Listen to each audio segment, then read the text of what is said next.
You think Cleopatra was just a queen of Egypt? That she ruled a distant land with pyramids and temples while Rome marched on the world? Think again. Cleopatra wasn't conquering Rome with armies. She did something far more dangerous. She conquered its leaders, its politics, and nearly its destiny itself. When she came to power in Alexandria, Egypt was weakened by dynastic disputes, foreign debt, and Roman interference. Most rulers would have cowered, but Cleopatra understood something crucial. Power isn't always about swords, it's about influence. She allied herself with Julius Caesar at a moment when Rome itself was fractured by civil war. Caesar was not just a general, he was the most powerful man alive, and Cleopatra knew how to bend his ambition to hers. She wasn't his plaything, she was the strategist, the mind guiding the moves of the greatest empire the world had ever seen. Together, they secured her throne, stabilized Egypt, and sent a message to Rome. This queen was not to be ignored. But Cleopatra didn't stop there. After Caesar's assassination, Rome descended into chaos once more. Amidst the conflict rose Mark Antony, one of Rome's most brilliant and volatile generals. Cleopatra saw the opportunity and struck. She became Antony's equal partner, not just his lover.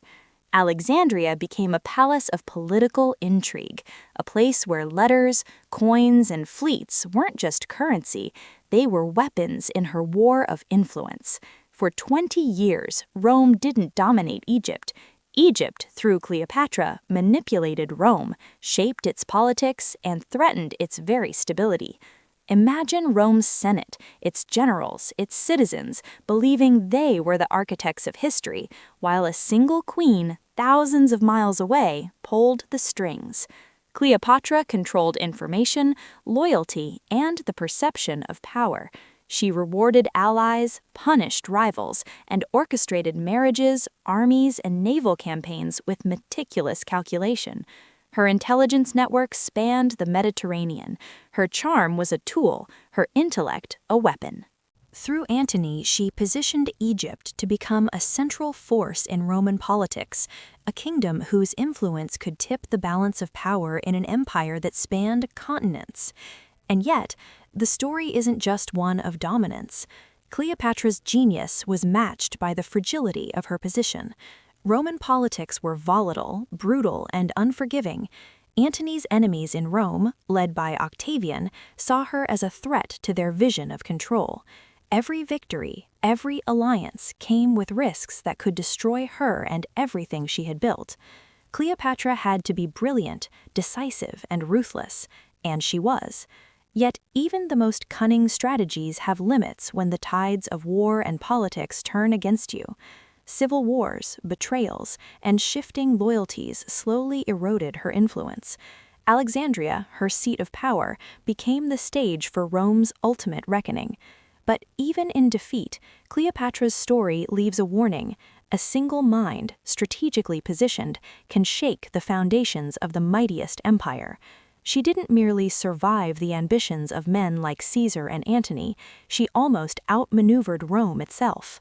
And this wasn't luck, it was the product of intelligence, audacity, and vision, the ability to see history not as a spectator, but as a player. When she died, Rome had survived. The empire marched on, oblivious to just how close it had come to bending entirely to a single queen's will. Cleopatra's tale is a story of power beyond armies, of strategy beyond borders, and of influence that outlived empires.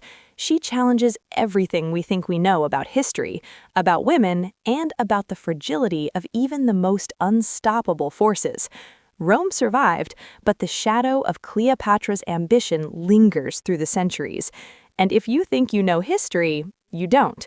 The empire she almost ruled shows us that sometimes the greatest conquests happen not with swords or legions, but with mind, will, and influence.